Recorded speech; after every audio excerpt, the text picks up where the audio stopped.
How does that work? Do people get upset at you if you do certain things?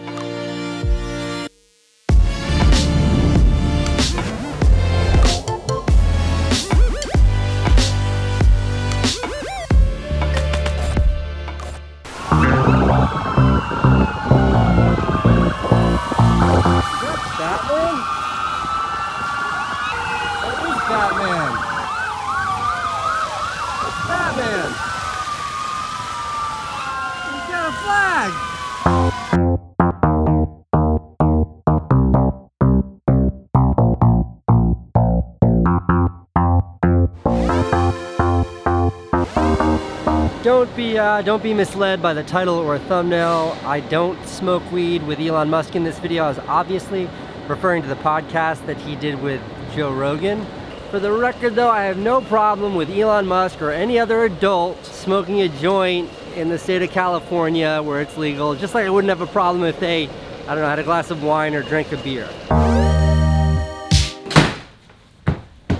If you haven't listened to or watched the podcast though, I cannot recommend it enough. In fact, I have no affiliation with Joe Rogan or his podcast, but I will link it below and I'll link it at the end of this video. See, I think that because it's funny, everybody has just been talking about, you know, a moment at the end of that video where Elon Musk takes a half of a puff on a blunt that he doesn't inhale. The memes are incredible. I can't blame people, but what that podcast was 2.5 hours or a little over 2 hours looking into the minds of one of the people that I find most interesting. I'm fascinated by Elon Musk. I own a Tesla. I read Ashley Vance's biography on Elon Musk. I think he's a very interesting character, and this Joe Rogan interview was the first time you were really able to see into his psyche where he's completely left his guard down. So excellent work, Joe Rogan, on the interview, and Elon Musk, I appreciate your candor. Now, they talked about so many different things, so many different important things like AI and the future of cars and space travel and everything in between. But there was one moment in the podcast, and I think it has a particular relevance to anyone who works on YouTube or anybody who considers themselves a social media influencer. Joe Rogan and Elon Musk, they start talking about social media.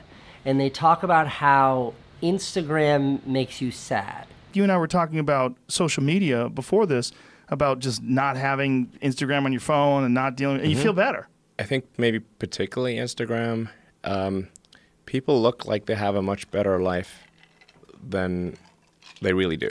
And they sort of candidly throw out, Joe Rogan throws out a quote and Elon Musk throw out a quote. And those quotes just really... So I think things like that can make people quite sad. Well, just by comparison, because you just sort of people generally think of themselves relative to others. We are constantly rebaselining our expectations. Wasn't that a Thoreau quote? That comparison is the thief of joy. Comparison is the thief of joy.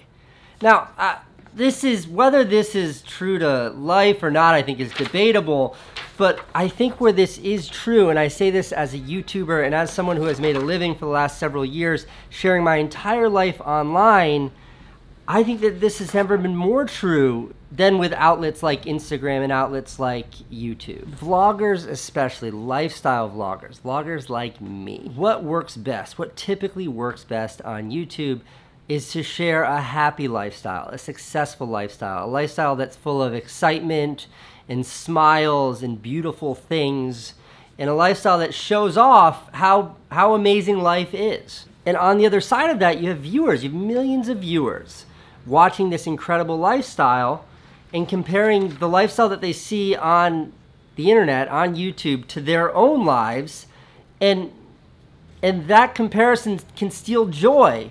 Because... yeah, well, happiness is reality minus expectations. That's great, too.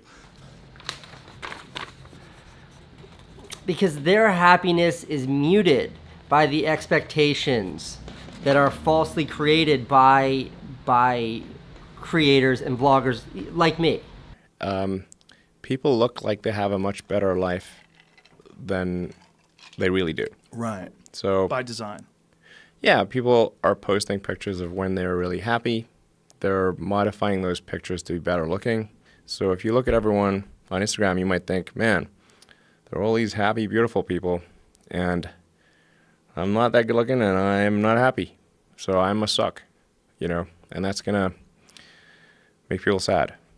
They were just talking about Instagram, and I think Instagram is probably an easier thing to point to because you're literally putting filters to make yourself prettier, and you're literally just selecting the images that make your life seem the most happy and fascinating. But vlogging and YouTube in particular are far more complex than that, far more nuanced than that, as are the unrealistic and unfair expectations that come along with the kind of content that a lot of creators share. And then they're feeding off that comment section. Ooh, just a little sitting there like it's a fresh stream of love. Like you're getting right up to the source as it comes out of the earth, and you're sucking that sweet lot of emojis. Love water. You post a video showing what is a scrubbed clean version, a filtered version of your life, which now is this unrealistically awesome life. And you're immediately met with feedback in the comments that reinforce certain aspects of your life and then discourage other aspects of your life. And then you're able to further scrub the content to better fit into that equation. You're able to better sculpt your life to represent the version of your life that you believe your audience wants, furthering the version of your life that is shared with the reality of your own life. And then I think viewers can take that unrealistic, fake reality and compare that to their own lives, and it just leads to a lot of unhappiness. Comments and this ability to project this sort of distorted version of who you really are. But I worry about where it goes. Like, what's the next one? What's the next one? Now, I don't have some brilliant solution as to how to address this. I bring this up because it landed so close to home to me. It really hit me hard. I've been obsessing over it, and one of the only ways that I can kind of take things out of my brain and stop thinking about them is by turning them into a video. But I will say this. I don't think there's anything wrong with vlogging. I don't think there's anything wrong with sharing the most beautiful pictures of yourself with the most beautiful filters, edited in the most flattering way on Instagram. But I do encourage, whether you're thumbing through Instagram or watching YouTube videos, to always be conscious of why you're watching it. And to watch for the right reasons. Watch out of curiosity. Watch because it's a great escape. Escapism is a wonderful thing. It's why I love movies so much. And most importantly, to realize that when you're watching YouTube videos, when you're watching a version of someone else's life, to know that you are seeing something that is really, truly just entertainment. You are not seeing someone else's reality. Because no matter how beautiful or how rich or how wonderful your life can seem, we all deal with the same bullshit in life. Some of us just have more Instagram followers or YouTube subscribers, which enable us to share these, partially fictionalized versions of our lives and know that it's entertainment, know that it's not reality. And with that, never compare someone else's fictional lifestyle to your own reality, because happiness equals reality minus expectation.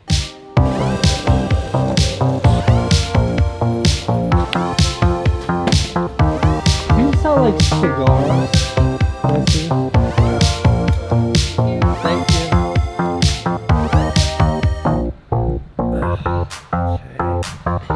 This is a bad idea. All right, I'm just doing this for the thumbnail. This is just tobacco. I don't smoke. I don't recommend smoking.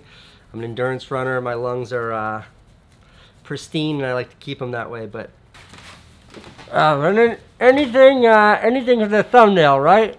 Don't smoke, kids.